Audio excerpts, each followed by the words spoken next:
नमस्कार दोस्तों, हम सकल बलमुआ सब लोग के गोर छू के गोर लागतानी। आज बहुत खुशी के बात बा कि आशिक म्यूजिक रिकॉर्डिंग स्टूडियो में बानी। नया गाना रिकॉर्डिंग भइल हा, चालू कर जनरेटर 2। ये गाना रिलीज होए वाला बा, आज रिकॉर्डिंग हो गई। हमारे भाई हैं परवीन निषाद जी।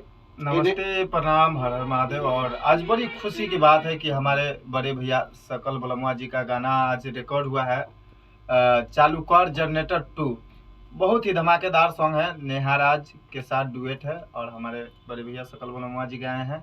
और इस गाना का हमारे डायरेक्टर जो कि वीडियो बहुत ही अच्छा वीडियो आने वाला है इनका, सूरज भैया के माध्यम से बात करिए। हेलो, नमस्कार, प्रणाम। तो कैसे हैं आप सब? आशा कर तो बहुत अच्छे होंगे आप लोग।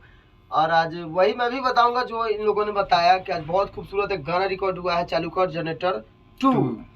और बहुत ही बम ब्लास्ट सॉन्ग है। इसको आप लोग अपना प्यार दुलार आशीर्वाद दीजिएगा। जो चैनल पर रिलीज होगा वो आशिक म्यूजिक भोजपुरी है और वो हमारे गुरु जी गाए हैं, आदरणीय हमारे श्रीमान सकल बलमुआ जी, जो अपने मतलब हम लोग के जन्म से पहले का गायक है। हम लोग छोटा छोटा थे तो गाना इनका सुन रहे थे। इनसे देख के हम लोगों ने सीखा और कुछ नया करने का कोशिश कर रहा हूँ।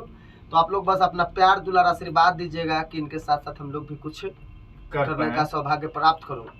बस यही कहूँगा, बस उम्मीद लगा के बैठे हैं आप लोगों से, आशीर्वाद दीजिएगा। आप लोग से निवेदन है कि इनका जो अभी गाना रिलीज रिकॉर्डिंग हुआ है चालू कर जनरेटर 2, तो इस गाना को ये गाना हमारे चैनल आशिक म्यूजिक भोजपुरी से आएगा।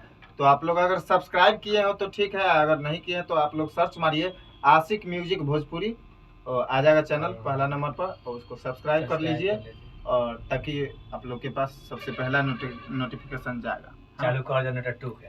जय हो, जय हो, जय हो, जय हो, जय हो।